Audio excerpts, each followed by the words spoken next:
Ანტიტერორისტული ოპერაციის აქტიური ფაზა სლავიანსკში დილის 4 საათზე დაიწყო და ამ წუთებშიც მიმდინარეობს, თუმცა ამ ეტაპზე ქალაქში სროლის ხმა აღარ ისმის. შინაგან საქმეთა მინისტრი Facebook-ის გვერდზე წერს, რომ უკრაინის შეიარაღებულმა ძალებმა კონტროლი დაამყარეს ტერორისტების 9 ბლოკ საგუშაგოზე.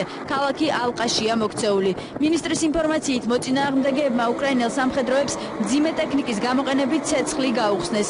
მინისტრი ადასტურებს, რომ დაღუპულია ერთი მფრინავი არიან დაჭრილებიც. უკრაინის ძალოვანი უწყების ხელმძღვანელი მოუწოდებს მოსახლეობას არ დატოვონ საცხოვრებელი სახლები, უფრო მეტიც არ მიუახლოვდნენ ფანჯრებს, რადგან ტერორისტები განურჩევლად ყველას ესვრიან.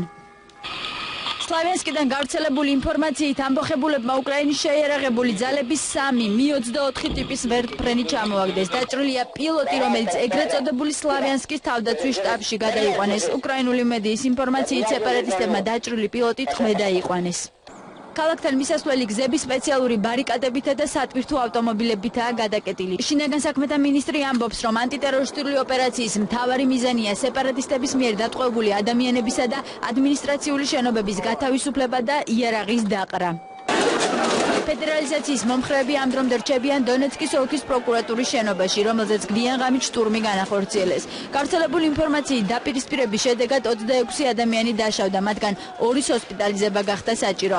მოვლენების ეპიცენტრში მთელი ღამის განმავლობაში საგანგებო რეჟიმში მუშაობდნენ ექიმები. მათი ინფორმაციით დაჭრილებს ჭრილობები ცეცხლსასროლი იარაღით აქვთ მიყენებული. შტურმი იყო კრასნოიარსკში, სადაც ფედერალიზაციის მომხრეებმა მილიციის შენობაზე მიიტანეს იერიში. პრორუსმა აქტივისტებმა შენობის მინები ჩაამსხვრიეს.